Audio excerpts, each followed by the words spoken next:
Jurassic is the one that we just heard there in that clip before the game, and he's kind of looking for redemption for the whole Golden Guardians Academy thing, where he was at the bottom of Academy. That was the 10th place team. I believe they went 4-14 overall, 10th dead last, and he's saying he still wants to be a pro. It's, you know, you get knocked down multiple times. You just have to get up one more time that you get knocked down. And this is him getting up right now saying, hey, even though we are 0-6, we still want to win this. He still wants to show off. He had an okay performance on the Lucian, 2 deaths early, 3 total in the game, so didn't let the mid game get away from him. We'll see what happens here in the draft though, because Akali and Cannon will once again be banned by Ocean, and Aurelia will be back for another ban here on Cloudside, as teams have actually stayed at the same sides as well. But Victor is going to be the new one there. Makes sense, very strong champion, can be flexed in 2 lanes. Julian looked good on it there, and I think in general, knocking your opponents off comfort is always a good thing. I would personally like to see Julian play something other than a control main, but we'll see what happens here as Braum, once again, the ban there from Ocean. Yep, and then it was Thresh and Xayah that were the other ones here. Because you picked up the ban on the Victor, you can only ban one of them. Question is, will it be the Xayah? And so, yes, it will. They don't want to give Jurassic that safety and allow them to be able to go after him in fights. Does feel like maybe something like Alistar is the easy first pickup here though, although we'll see what they decide to do. Yeah, because of the fact that there isn't a Thresh ban this time, there isn't as high of a priority on Alistar. So you're okay with picking something else here and not just going straight for that champion. And as you said, priority shifts, so Lucian is actually the first pick overall, so still a bot side pick, or bot lane pick I should say, but taking the other one and see if Jurassic can have a different performance on the Lucian, although, as you said, was just fine in game number 1. Wow. But there is the Alistar for Cloud, and I wonder if they are going to complete their bot lane here, depending on what they want to do with pick number 2. If Sophisei just gets off the Kai'Sa, says, you know what, give me something that I can make some more plays and I'll be more aggressive early with. Yeah, I don't know if you take that here. Maybe you potentially go for something like the Urgot and flex it. Yeah, I think that's the most important thing to go for. Makes sense. So there is the Urgot there for Cloud. We'll see how the rest of the matchups shake out here, as Ocean are now back on the board with their next 2 picks to come. If you want to go jungler and maybe Thresh, that could be a route, or Thresh and a flex pick.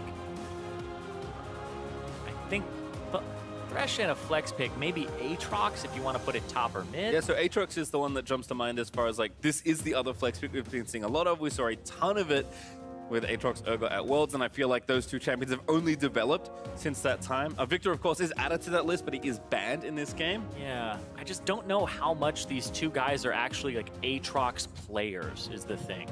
So the Camille for Metaphor, or could be top lane Camille, still a flex pick, picked up here for the team. Yeah, so it doesn't give away a lot of information, and this means Cloud, they could go ahead and pick their jungler here if they wanted, or they could mismatch, pick their mid laner like a Syndra, and then go throw some bans towards counters. Well, only 2 seconds left to pick up this champion. It will actually just be a jungle trade, interestingly. So Camille and Nocturne once again, but swapping up players for these champions this go around. Yeah, I would say that the Camille is a little bit harder to execute on. She ends up being doesn't have the same engage range, even though her engage range is quite long. She can take over a game and has better scaling. If she gets behind, it's very difficult for a Camille to get back into the game.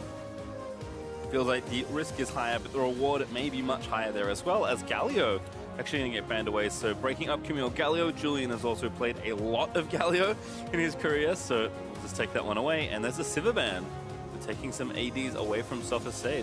I also like the Sivir ban here because it's a wave clear marksman, which would have actually kind of rounded the composition out for them last game. And it may have been a retro point where they're like, we had a Rumble and an Urgot.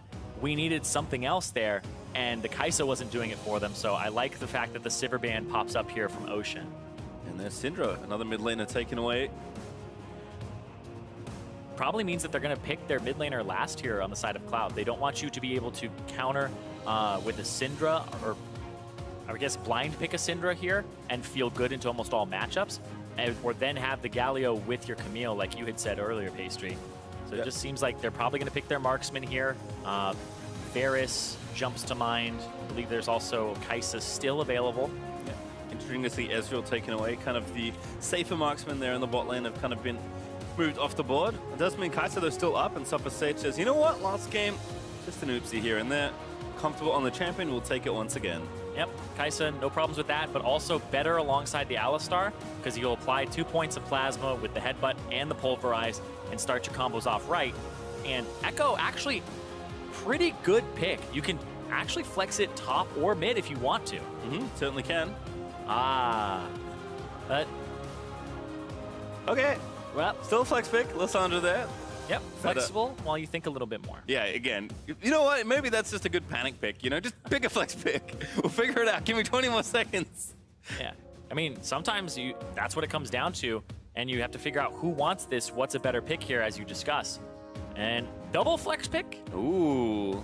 which I think is good because you don't know what Cloud's going to pick as their last pick. So they have to pick something that's good both into Lissandra or Aatrox here because they'll just swap the lanes up on you. But the same thing is, if Cloud picks something that's flexible themselves, they could just go ahead and start flexing too. But I don't feel like there's that many champions left that can play both top and mid. Yeah, I think they've kind of all been taken away. Kennen's gone, Victor's gone, Aurelia's gone, Camille is not really a mid laner. I mean, I think you just said one of the only ones left is Echo, but I don't know if Echo's...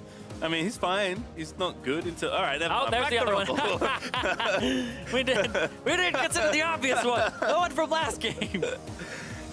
Oh, no. Okay. Well, I'll see where this one goes, because you have 20 seconds on the clock. When it hits 20, you can't swap anymore. I feel like you want the Aatrox into the Rumble, because you can just actually just blast him, and he can't really get away from you. So, yeah, they're swapping there. Wait. Let's see. This might be one of those trigger finger ones, like who goes at 22 seconds, who goes it back. This is the mechanics of the swapping. And they're locked in. You do have the Aatrox into the Rumble. Okay, so did want it for top lane after all. Julian back on control mid duty with Lissandra. But I think, as you said, as far as matchups goes, this is kind of the thing that makes the most sense. And interesting to see Firefire. I mean, Rumble, Urgot, Rumble's certainly not a champion you expect to see very often in mid lane. Urgot is, but not every player is willing to play at mid lane. Certainly a champion you must learn as a mid laner is quite different from a lot of the other champions. So if nothing else, credit to him for willing to play, you know, some more upbeat picks and willing to learn more to give his team more options here in draft. And I actually think that last game was an example of that too for Firefire. Yes, where he's absolutely. displaying the flexibility, he's saying, I'll play the Rumble here. I actually think that Jenkins is by far the better Rumble player. Bob Jenkins pretty much, he was playing the Kennen, the Gnar, the Rumble. He'll play the mages in the top lane and the range champions. It's right up his alley. I don't think it's the same thing for Firefire in the mid lane. So on a champion, little better for him, but also Jenkins now on a better champion for him as well. Just listed all season 1 top laners, by the way. Rumble and That's true. have been around forever. That's true. I was going to make the joke that the last time we saw Rumble mid, Europe and NA didn't share a champion pool. That's how far back you have to go. It was basically at the first Worlds where Europe and NA like finally met up, and he was like, "Hey, you're supposed to play with support marksman bottom," and NA's like, What is "Oh, this? I didn't know that." No way. Only one player was willing to be like, "I think Rumble mid's good," and it was amazing apparently. Yeah, it was actually pretty good at the time. But That's how far back you have to go Back for in me the to day, remember Rumble mid. when we had, I mean, that was 7 years ago. It was a very long time ago. Oh my lord. Okay. I don't want to think about getting I'm old. impressed Anyway. that you, as a young upstart caster, can remember that far back story, and that impresses me. Man, I'm 28, man. There are people in this game that are literally a decade younger than me. All right, anyway, regardless. We're talking about these young guys here who have just like pretty much started to get to that point where they're like, I want to start a League of Legends career.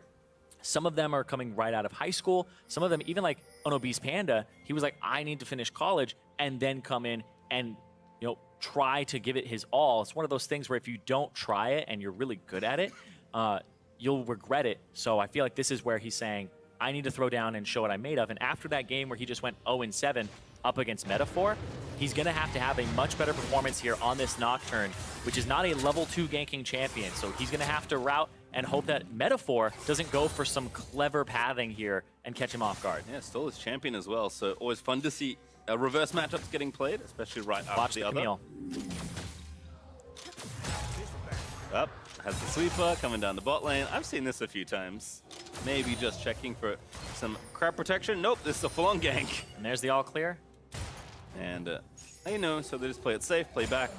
Don't want to walk themselves into a Thresh hook or a blade. I feel like Diamond might have actually given that up a little bit by walking too far forward. It does give them control of the wave because they now see him actually doing the Scuttle Crab. He's going to pick that one up. Whereas, meanwhile, Obese Panda, he actually is going for a red into Krugs, into going for looking towards the top side, but he's going to go for the second Scuttle. So now you can't kind of do the same thing here. Yep, no double Scuttle this time around. I think Metaphor is realizing that. Looks like there is a ward. Not sure who it is. Not sure if they can see just yet. Actually, Obese Panda is all clear here on the Scuttle Crab, so he'll just take that one out solo.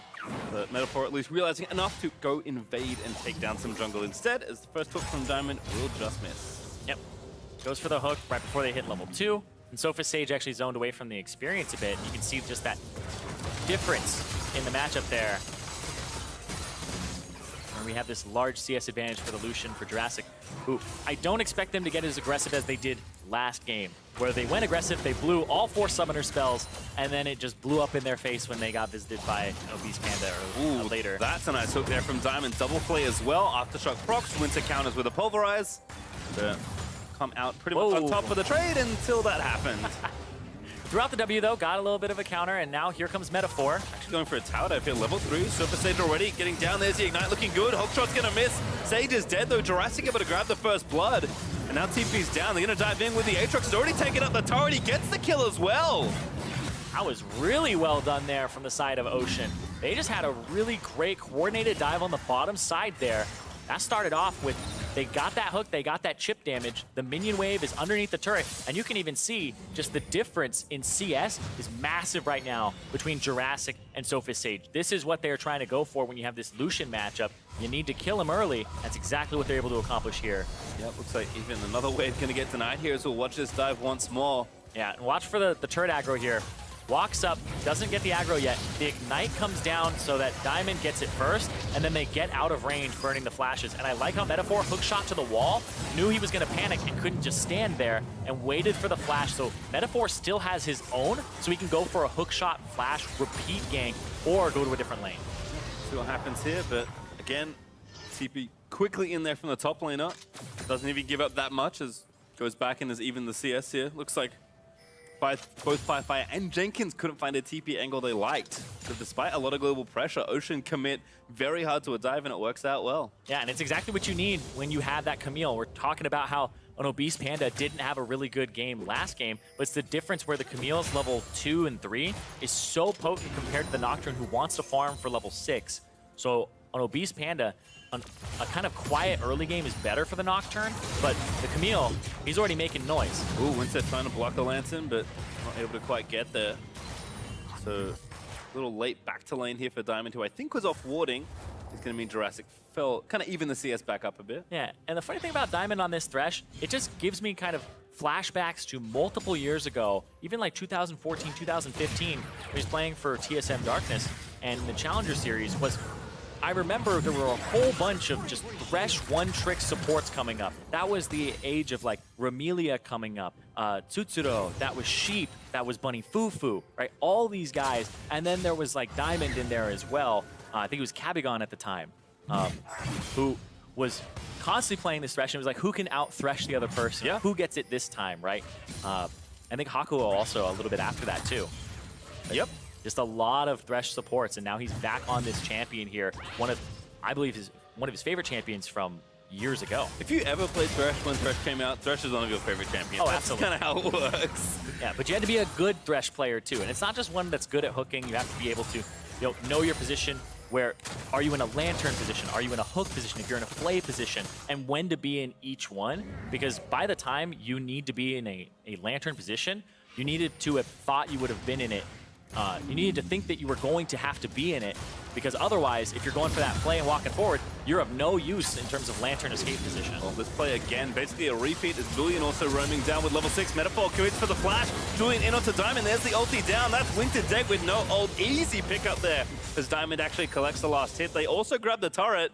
So Ocean continuing to hammer this bot lane. And Ocean just coming up huge here. You know, sometimes you go 0-6, but then there's a stage boost that you get when you're live right on that LCS stage. And you can see right here, they're being very aggressive. I think a lot of this is off the back of Metaphor and the Lucian that Jurassic has, where he's able to push the lane and they're able to capitalize off it. We talked about how Metaphor, I think he's somebody who plays better with more aggressive laners. And now he's playing off the bottom side of the map, which is exactly where he's finding his success. Yeah, he found the aggressive lane. It just happened to be bot lane, which is maybe the atypical thing when you consider how generally junglers and laners pair up. Well, and you think about what happened at Worlds, too, where people thought it was going to be a bot lane meta, then it became like Xayah, Sivir, just a lot of trading and a lot of just kind of not looking at those lanes and paying attention to solo lanes. It became a solo lane metagame for a lot of Worlds. And honestly, this is completely different here, where you're playing off of this Lucian, this aggressive laner.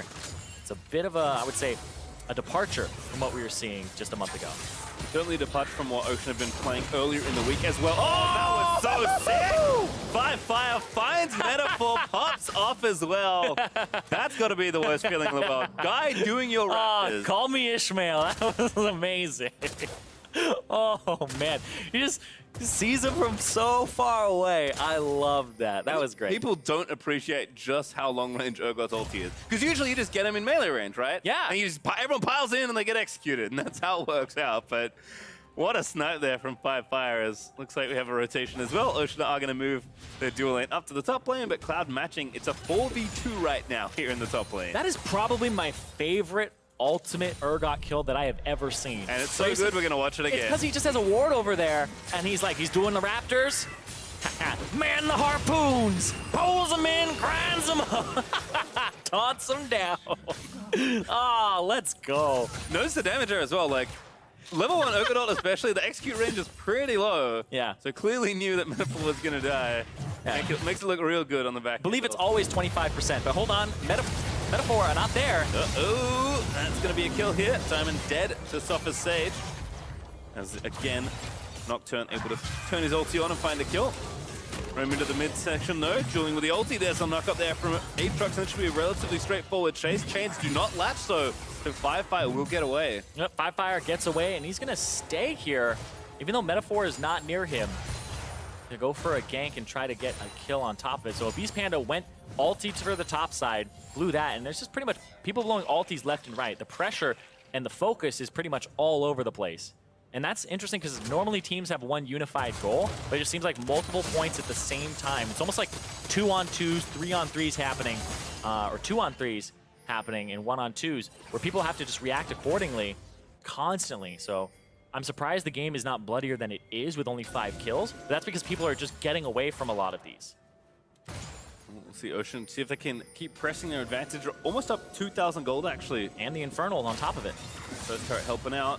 Again, sweeping around. Metaphor here, helping out his buddies, Jurassic and Diamond. Looks like Winter and Sage should be safe enough. They've actually got a Beast Panda in the back pocket as well, but no ulti for a while. Nocturne's ult cooldown pretty long. So you can clearly see where the attention is being paid to this game. Yeah, the bottom lane, which is now in the top. And then the Rift Herald now.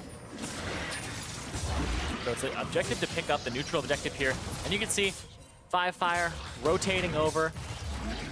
Ghost Ignite. Yeah, see if he, he wards in, so they know what's going on here. But they just don't have a way to do it, because you can see Jenkins' TP just came off of cooldown here. They wanted to de-aggro, they want to reset. And Metaphor, I think he has a decent amount of gold here. Yeah, 2 long swords, picks that up. I think it's the Tiamat into getting just a warrior enchant. Well, whatever it was, Cloud actually do get them off the Rift Herald, curiously enough. Yeah. So no committal there, despite the strong position there from Ocean. The Beast Panda has also been up here for a while, and his ult's about to come back off cooldown. Yep, it's off now. This is a long con here for this gank in the top lane. And you can see where Diamond is standing, right? He's like, yo, I gotta go over here. I'm gonna go ward. Urgot left mid lane. I don't know what's going on. Kind of 2 answers, right? Either I'm getting lane ganked, or someone's about to tower dive me. Or perhaps one into the other. Although the wards will spot them grouping up here. Yep, it's a good ward. Oh. All right, looks like they'll just lose blue buff instead, which isn't so bad. Yeah, not bad. They got to watch out for mid lane, though.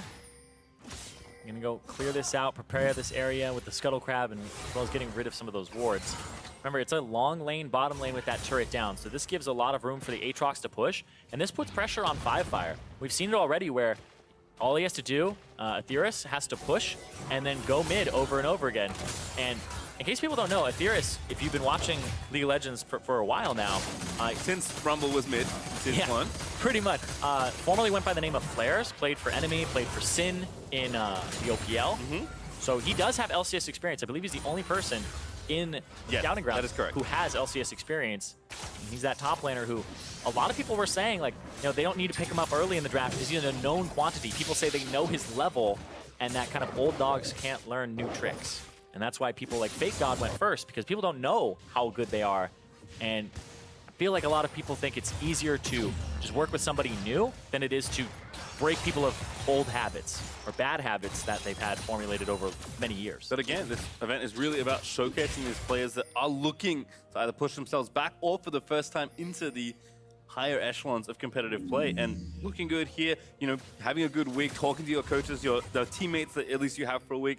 These are all things that add up when, you know, that season comes around and teams are looking, you know what, do we need some new players? Who do we want to pick up? Exactly, and people will weigh different things. And like you said, Scouting Grounds is about those new people who are coming up. They've played pretty much like semi-pro or amateur for like a year, half a year, however long. And then it's about those people who have been around for a while. Aetheris, even Winter, 3 Scouting Grounds. He's the only player who's been to all 3 Scouting Grounds is Winter. And he's one of those guys trying to prove that he has improved. But honestly, making 3 Scouting Grounds means you've been at the top of solo queue for 3 years in a row. You're certainly consistent, if nothing else. This is the paranoia from Nocturne trying to find a pick-up, but no one really good to get. They actually do find Julian, but he's going to ult himself if he can try and make it. Does get it there. The Understruck proc, and everybody piles back in. A decent ult there from Jenkins. Lindsay's burning down. He will get picked up by Jurassic. Camille lives, but not for too much longer as he's finally picked up by the Rumble, but it's just carnage in the team fight. Ocean again. They're going to ace Cloud. An ace, a triple kill going over to Jurassic, who he said the Golden Guardians Academy kind of kicked off the team, wasn't going to demotivate him here. 4-0-3 on this Lucian here, having a great game where they've played to him and showed what he can do if you focus his lane. Yep, they'll get a Rift Herald. Jurassic should be able to clean up the top outer turret here as well. Ocean once more snowballing very cleanly through this early game. As they move into a very strong mid-game for themselves. Gold lead looking about 4K right now. That will increase as they pick up their objectives, as somebody needs to grab the Herald. Somebody. There's pings on it. I think they know it's there. Yeah, it looks like just going to take the crab, and then Theoris will pick it up. Not forgotten. Yep, has that Youmuu's Ghostblade too, something that we've been seeing a lot of Aatrox ultimates into Ghostblade to get into the fight quickly. Speed yourself over there. But here, Obese Panda looking for the engage. Looks like he's clicking on the Lissandra, goes in. Julian gets the ulti himself, and then it's the counter. It's the flip in there. And then you have this gigantic fight where there's so much damage that comes in from Aetheris with those final Qs on multiple people there. And it's just the cleanup. Just so much damage comes across. It's this big cluster that happens once again. Edrix is a surprisingly potent frontliner. He's not tanky, don't get me wrong, but having a bit of extra life with that ulti, usually enough with your damage to clean up the back end of the fights if you need to. So certainly does a good tank impression sometimes. Yeah. With World Ender. And he went for early CDR too, having the Youmuu's Ghostblade and the Kindle Gem. So when he gets in there, he's able to cycle through his Qs, and he's mostly for burst. Winter goes in. Another dive here. Winter gonna get a lock up Diamond, excuse me, who does fall down to Jenkins, but 2 ultimates thrown into the mix to make sure that kill happens. Yeah, and the question is, what do you get off of that? They're gonna have to be able to pressure this mid turret, but Julian is coming up. He's a decent amount of their wave clear. And then Sophist Sage onto Jurassic, who also is able to just push them off this wave. Means they don't really get too much for it. It's just a kill in the bag with some assists on the back, and that's it. But this 4,000 gold lead is something that they're gonna struggle to overcome, because once again, it's another composition that lacks wave clear. They have exactly the same three carries that they did in the previous game. Just one of them has swapped from mid to top.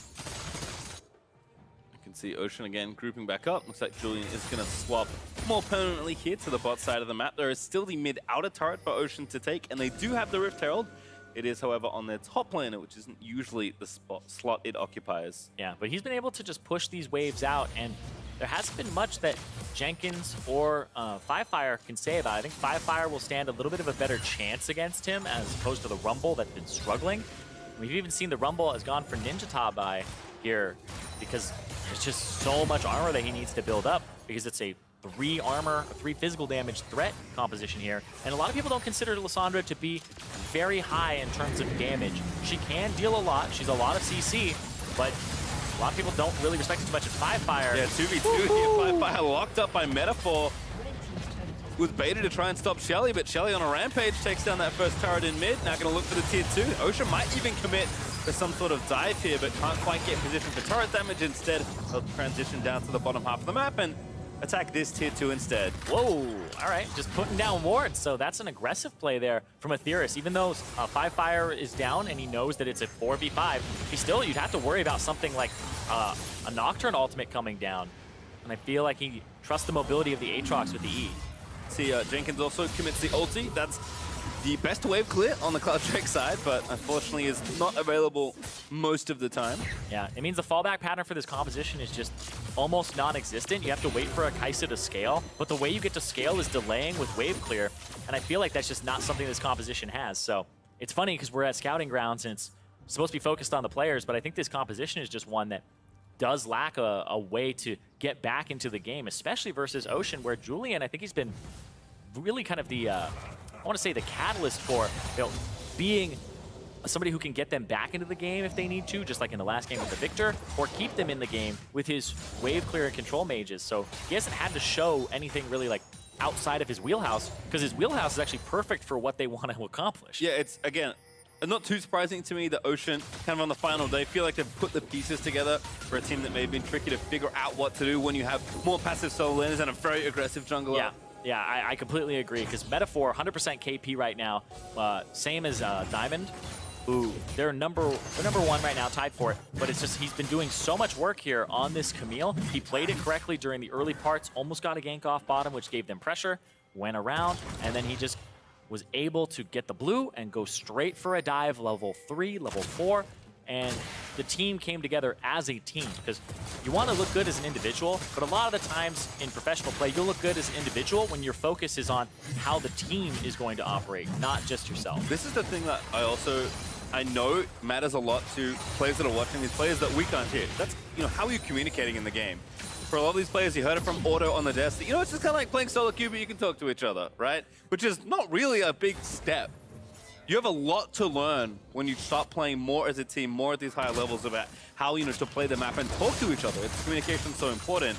We can't hear how these players are talking, but I can promise you, the coaches and teams that are looking at these players are listening very intently to how these players are talking, no matter the game situation. Yeah, and I would also say like a week is not enough time to work out any sort of system, so I would assume people are just pretty much talking about what they want to do, what they're able to do, unless you have this magic combo where one person is a really adamant shot caller and smart about the game, and the others are just going to follow up. Diving again, Winter after the Nocturne ulti, we saw that combo last time, but again, Ocean going to turn it back around for the counter-attack. Sophisade locked up by Metaphor, completely out of position, to be honest, as Firefire is going to try and get somebody down. A good 3-man route there from Julian, who's going to try and buy him a lot of time as he does. Manage to pick up Winter, and here's the Aatrox finally, better late than never. He's going to clean up the back end of the fight. It's only one dead on the side of Ocean, and once again, another ace is being chased by Ocean. Nice knock up there, better knock up there to follow through. Now Diamond going to try and get him, he grabs the hook, he gets the play, and there's the ace for Ocean. Wait, don't block him! Don't block him! Oh, goodbye, friend!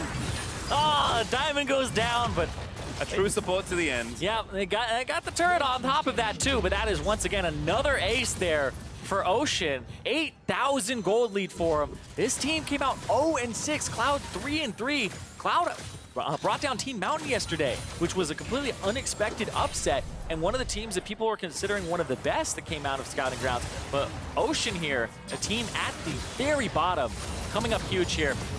I like that. The roll away from Metaphor. Winter gets in, but then Sophis he used his ultimate to get to the back line, and that's a no-no up against Julian on that Lissandra. He finds him even through the ultimate from Nocturne and just points, clicks, presses the R, and then it's completely turned around here. There's some low health bars, but they just can't get them low enough for the Urgot ultimate. They can't get them low enough so that they can actually clean up this fight. And then, like you said, comes in from the side, and then sometimes you're the support, but your team needs to support you. There's so many other places to stand. I think he also knew that, you know, if I walk right, I'll probably just live. So having some fun with it. Diamond at least managed to complete the ace as Ocean back down to the bot side because namesake Drake is up and ready to be collected. Looks like Metaphor will start that objective.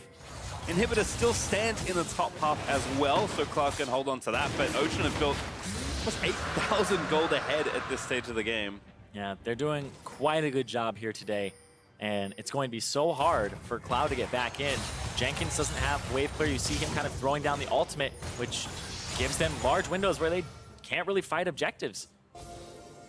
Rumble ultimate is a huge part of the composition, and every time they use it for wave clear, it just kind of puts a damper on what they can actually contest afterwards. Yeah, and the inverse, of course, is if you can't play defensively to let your scalers hit their points, then you have to do the opposite. You must play aggressively and try and get gold that way, and at least if you trade and don't lose too much, you're getting something. But as pointed out, that's very difficult strategy when you're behind, because every time it goes wrong, you only get further behind. Yeah, you playing safe is dependent on what the enemy is doing at the same time. That is up in the top lane, by the way.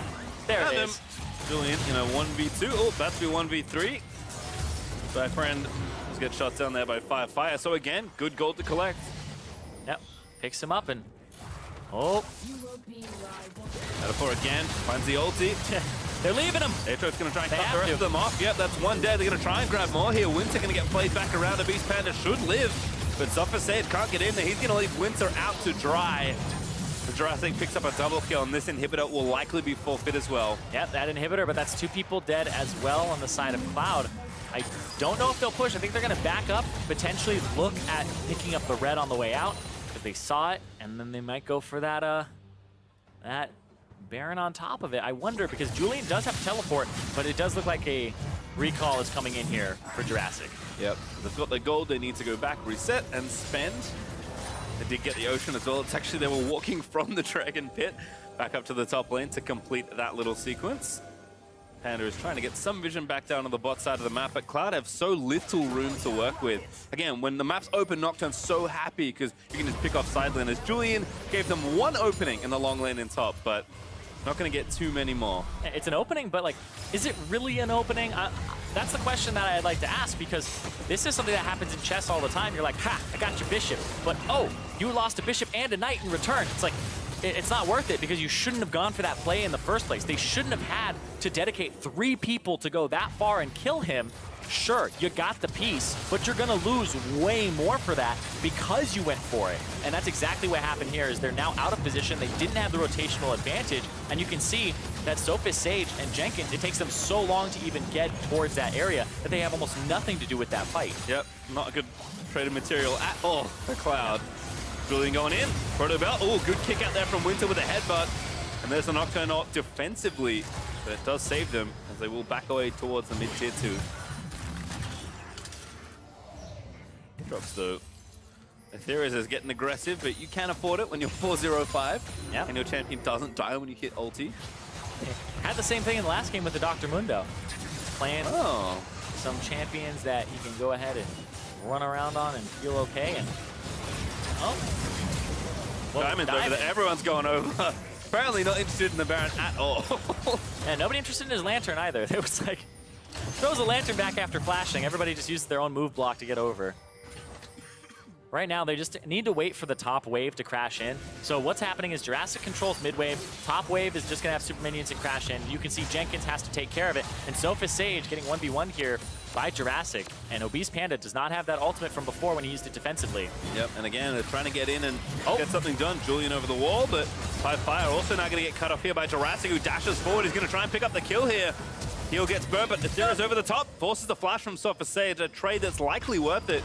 given the situation they're in. They'll regen with Ocean, they'll run back to the objective and keep baiting Cloud into the area. Yeah, this may mean that Fire has to TP back in or take care of the super minions. There's the TP. He's TP flanking, but they're going to be able to either collapse on him. Mistimes that slightly, but Julian gets forward there with the root. Top what's popped there. Fire though forced to flash, still gets clipped by the Glacial Prison, and that's going to be a kill over. It takes a while, but Diamond claims yet another one here, as Jenkins also forced to flash away, but Urgot's still chasing. Well done, that gives you so much move speed, and now he's just going to try and force Jenkins to fight him, but not a fight that the Rumble can maybe win. He's overheated. Actually, the chain didn't land. Julian, he's trying to flank around. Jenkins, he might be able to pick up a kill, but Diamond again secures the kill. Yep. 4, 3, and 12 for your Thresh. Playing quite well today overall for Diamond. And that's going to be another turret, whereas that top side of the map, there's super minions that are looking at that Nexus turret. It's very, very low right now. There's the TP that's going to be coming out to get them back up there. It's going to be Aetheris coming through. Yep, just committing again to trying to take the maximum number of structures here on this push. No Baron, but power play was long enough that they're able to take at least the bottom inhibitor turret, and they do want an inhib if they can get it. Fire, he's going to get caught in the chains. It looks like enough members of Cloud here to defend means that no other inhibitor will be felled. And this might be just a recall here, or yeah, recall into Infernal Drake. Everybody just, you can clearly tell what's happened with Ocean is somebody, coach has said, you guys need to stop goofing off after you do something. Everybody needs to recall, reset at the same time. There's two things about resetting at the same time. One, you leave this very big window where there's nobody out on the map and they have to capitalize immediately if they're the enemy team, like rush a Baron or something, but they have to do it very decisively. So teams that are kind of put together in a week, not that decisive, not able to pull the trigger on those types of plays, but it means that they also all get back out on the map at the same time and can fight immediately. Kind of take care of everything at once. You see Julian gets his blue, and you can see the Infernal Drake ready for that one to come up here. And he has teleport, so he can go for another recall here and not really risk anything. But yeah, you can definitely tell that they went for recalls at the same time. And also control wards once again. Yeah, Julian actually recalled for 2 control wards, so they're really looking at this Baron here. Scouting grounds. Julian will clear out the control ward in the backside of the pit, and they don't own the speed train, unfortunately for them. So we'll have to wait, but have some time here. Top inhib has respawned, so Ocean will move here through the red side jungle, see if they can't find a straggler. Yeah, I also love that Jurassic has Merc Treads, and he had 2 control wards, so him also contributing to vision as the marksman. They usually actually have the lowest ward scores in pretty much the entire game, because you want to just buy items all the time. But the Merc Tread's on top of it too. Pretty much for the Rumble, not really any hard CC that he has to worry about too much. There's the hook, there's the engage, there's the turn. Trinket, but that's going to be Fire locked off. He's pretty tanky, popped a stone plate, but Julian's still able to get the kill, and back to Baron we go. Not tanky enough, apparently. Not at all. Normally, they get like a Righteous Glory, but not in this matchup. And then went for the Gargoyle Stone Plate. 2, 6, and 1 on this Urgot has been so hard for him. And like we said, Fire having to stretch his champion pool, the Rumble, the Urgot in the last 2 games, neither have been very convincing here, but look at that. That's a good ult from Jenkins. Again, Paranoia going to try and defense here, but everyone's going to dive in there. Obese Panda looking for a Jurassic, goes godlike, does not get picked off as Julian into stasis. Sophist, even more time. But again, Sophist still alive. That's actually going to be a few more kills. Ocean, a little split. Jurassic dies as well. It's an ace. And now Cloud, they get the ace. They're onto the Baron. Yeah, they almost killed the Aatrox. Sorry, he had a tiny bit of HP left here. I don't know if he can actually do anything about this, though. He's so low. It would have to be a miracle for him to even contest this. Probably died once, given that he doesn't have ulti, but that means he cannot contest at all. Even with Panda dead, both junglers not around me. That is Baron over to Cloud, and all of a sudden the game turns back around. Wow, and so they're gonna have this gigantic Baron for themselves on the side of Cloud Drake. They don't have their inhibitor down on the top side, so they can just go ahead and push waves out normally. But watch this. Ultimate comes across, slows Metaphor. Jurassic takes so much damage, so he can't really help in this fight. Then there's the ultimate from Nocturne to kind of shadow everything, and Jurassic has to flash away and heal before he's even done any damage in this fight. And he's one of the people who has some of the most gold on his team, and he gets, I believe, 2 autos off in this whole entire fight because he's zoned off by the Rumble ultimate, and when he comes back in, it's the ultimate from the Nocturne that comes in too. Yep, see the damage there. Not able to commit that much to the team fight. So now Cloud with the Baron, they still have a very big mountain to climb as far as gold goes, but You know, you got to get the Kai'Sa to late game somehow, and with 3 items and counting, actually a QSS also finished now for Sopha Sage. Cloud are at least in a position to try and claw their way back into this game. Yeah, there was some great shutdown gold that came through there. That was 850 gold going over to the Rumble and 600 gold going over to the Kai'Sa. Actually, he got 2 kills, and the total value of those 2 was 1,050 gold. He got a shutdown on both the Thresh and the Camille. And then, of course, the Lucian shutdown. So between those 3 kills, that was 1,900 gold from 3 kills, which are normally only worth 900. Well, certainly, again, a good way to keep yourselves in this game and even maybe be in a position to start attacking. Thirdly, with the Baron, out of turret should be relatively trivial to take. Yep, you don't have to worry about the Lissandra wave clear as much when you have that Baron. It actually allows you an opportunity to siege. 5 fire, caught out again. Does get his way out there. Dashes out, but does have to use the move. I believe it's called Disdain. The move. I think it's called Disdain. Look at the moves. Look at the move. There's Cloud, again, just trying to slowly siege these down. Looks like Ethera is in the top lane. No TP, but he's almost there. Just going to get the wave pushing back the other way so they don't lose more, but Cloud pretty firmly securing mid lane here. Going to try and knock this down as well. Julian looking for the engage. Doesn't pull the trigger on the claw. Yeah, they have to go ahead and use this Baron, this last minute of it, to get as many mid-turrets as they can, because that'll allow them to rotate to the sides, and that's just been their biggest issue, is they didn't get any of the turrets. It was 0 to 8 in turrets before that Baron went down. And it's because the wave clear, the lost lane on the bottom side and swapping it around the map, just means that Cloud have been on the defensive the whole time, and then they found that opportunity during the Baron when Ocean were trying to force an objective. Certainly have been contained, but finally breaking out as they will go back, spend their gold, and with Baron kind of phasing out in these next 30 seconds, not a whole lot left for Cloud to do. So Ocean gonna have to rethink their strategy moving in towards this endgame, because it's starting to look a little worrisome with the carries charging up here for Cloud. Yeah, I don't think they have to be incredibly worried, but like you said, it's not that same bravado that they had just a moment ago. It's going to be shove the mid, get the Ocean Drake, because you still have better team fight.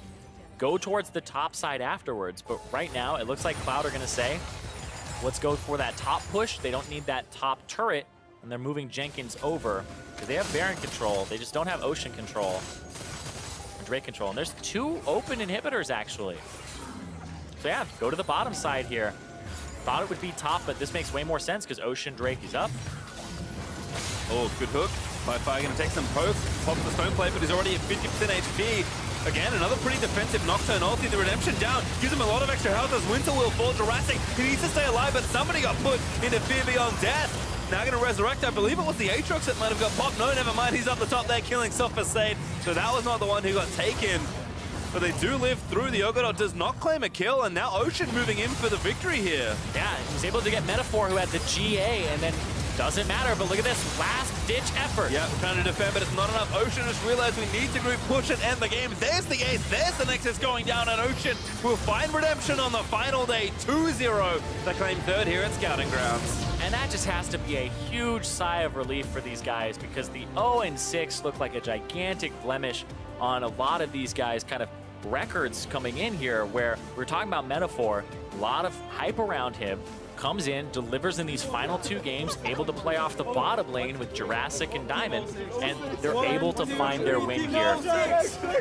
And everybody did step up too. Aetheris, a deathless game for him here on the Aatrox, was able to use the open lane to continue pressuring mid and make 5 Fire have an awful game. And Julian, same thing from him. The control mage showing up, having to play and being able to play that style. Didn't have to show a whole lot more than kind of the normal book from him here. And you know what? If there's a lot of other things, like we said, that go into, you know, how you're considered, that are just very invisible, or at least that we don't get an opportunity to really see. But, you know, playing in your wheelhouse, playing comfortably, looking good, that is important at the end of the day. So players will be happy. Ocean will not finish in 4th. Perhaps the most important thing is that Team Liquid's team will not finish in 4th place here at Scouting Grounds. Seemed inevitable, but the 0-6 just gets you in terms of seeding to the group stage or the knockout stage, and right here, finish in third, hold their heads high. But really, I think a lot of these guys, the sigh of relief of having at least some really good games to show here to people who are looking to pick up some talent. And of course, again, they've had a whole week to play. There's plenty of other footage for teams to watch depending on who they are scouting here. But, I mean, just looking at jungle, I mean, you said it, Beast Panda was drafted just above Metaphor, which for most people was not the expectation.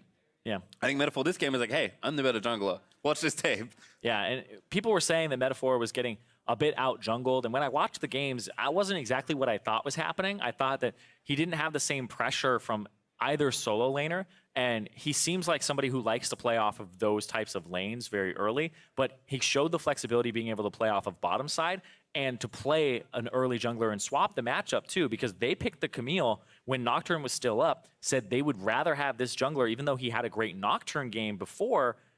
It just felt like something where they were ready to just throw down the gauntlet and say, I can play this matchup, the opposite side of it, and show you what I'm supposed to do. Level 3, level 4 turret dive works out perfectly for them with the coordination, and it all came together from the composition as well, I would say. Yeah, you think about that. Whoever organized that dive is maybe the player you start looking at, right? Because whoever calls, hey, this is a situation we can go in, really well executed there to give Ocean the snowball. But for more on that victory, we are going to send it over to Overly for an interview with Team Ocean's Diamond. Thanks, Pastry. Diamond, we weren't sure if we were going to see Team Ocean leave with a win today, but you pulled it off. How did you lead this team to their first series win? Well, I wasn't sure we're going to win either, but we managed to pull it off. I think we just didn't have anything to lose anymore. We just stayed calm, and we managed to pull it off. So pretty proud of my team for doing that. And you have 3 members on your team, a part of Polar Ace, who have kind of played competitively pretty regularly. So how did it affect the team dynamic with you coming in as like the new kid to the team? Obviously, there was a void left because since like the 2 players that are supposed to have the most energy in, like the support and their jungler were missing, it was kind of hard to fill that void. And at first, I was trying to put myself too much into them. I think I was like trying to be much of a bigger voice than I should be, and I think they affected the team really badly at first. But then we found like our voice and everything, and it went really well after that. And over the entire week, you have had access to professional organizations, coaches, and their staff members, and throughout the week, learning from them. What was the biggest lesson that they had taught you? I think at first we were trying to go too in depth in things, and we were trying to go too hard on and like try to do things that were like when you don't have the core mechanics of the game, like you can't execute well. And we just went back to basics. And Dodo's a really good coach, and Case is really good as well, and Sojin, they helped us a lot. Hermes as well.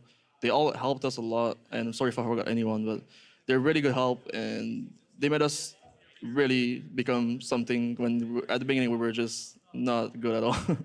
We have Team Mountain and Team Infernal loading in behind us. Is there anything that you learned from the players competing here? Yeah, don't give Ivern to Fragus. He's the Bedoink machine. And I think Fragus is just going 1v9. He's faker on the Rift.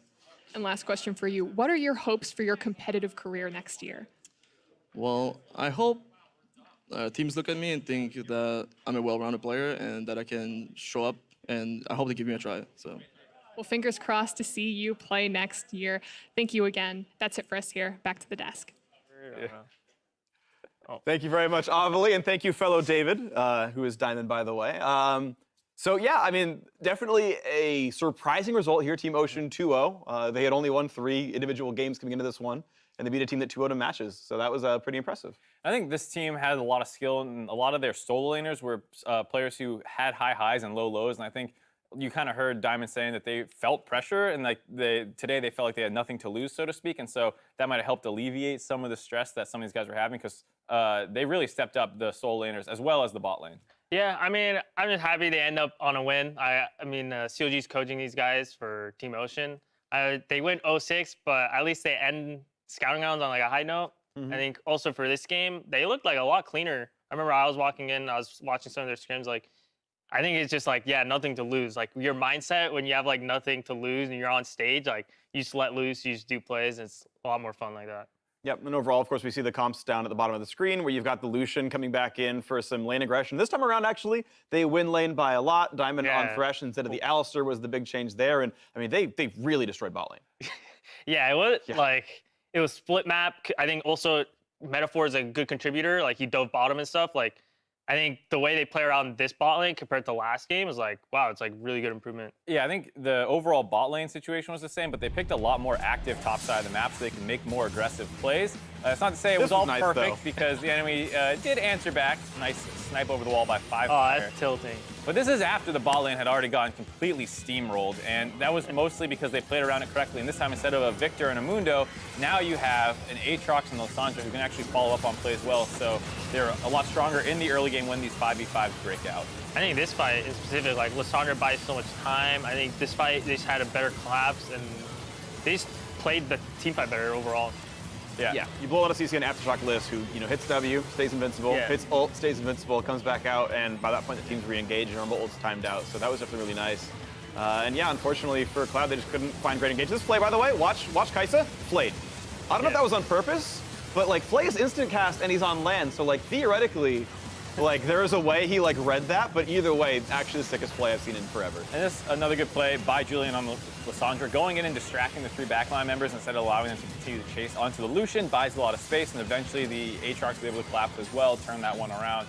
Good play. There were some hiccups, okay? Yes. Oh yeah, for sure. I think we completely skipped over the Baron throw that happened at the end of the game. It was gonna be, they were gonna get no turrets if they didn't throw there for a little bit, but they ended up getting mid turret. But I mean, they ended up coming back, even though. But overall, still pretty solid game, I'd say. Yeah, Jurassic in that Baron play that didn't work out was Yeah. big 7-0 Lucian who couldn't contribute to the fight. That time around there, you see hopping the wall, getting involved, and actually pumping out that damage highest in the game. Oh wait, no, I think Rumble beats him a little bit. Yeah, Rumble's got him by 600, but yep. But it does signal the end of scouting grounds for both these teams, so I want to kind of move on to talking about the 10 players here who put out 7 best-of-3s throughout the last 4 days now. This one, of course, played out on stage, on camera. The other ones were back in the practice rooms that the L6 players normally use. So kind of thoughts on the 10 of these players and what they did this week? I think for me, I think Metaphor was a person, he played on MLGB with Duo King, and I think for him, he was pretty hyped up going into the scouting rounds. I think overall, I think he played pretty well today for these sets, but I think a lot of it with jungling, it's, at least from solo queue to competitive, it's not like, oh, I play Kayn, I'm gonna go Shadow Form and just 11-0. That's not how competitive works. So I think for sure the junglers, especially like Metaphor and Panda, it was like fun seeing them because solo queue is like, jungle is like a carry role almost, but in competitive, it's like you're there to enable laners, you need to communicate. It's like a lot different. I think for me, I'd have to go with Diamond. Not only did he have a great Thresh game there that we saw, but also his Alistar game in the first game, he found a lot of really impressive headbutt pulverizes, and there was one skirmish in the early game where if they won it a little bit harder and actually killed the Kai'Sa, they might have been able to snowball that game as well. But I thought in both games, he was a large factor in the laning phase and in team fights. Yeah, the one player I want to pitch in for is Obese Panda on Cloud. Even though they got 2 out, I thought he had good games both times. I liked his Camila a lot. I thought he had some good ganks, some good pressure, but of course the whole team couldn't quite put it all together. Either way, some fun matches. Of course, we have more to go, so more action coming your way very soon. Team Mountain and Inferno will hit the Rift as we go up for our last best-of-3 of this wonderful, I don't know, tournament? Whatever it is, of this event of Scouting Guys 2018. Don't touch that browser.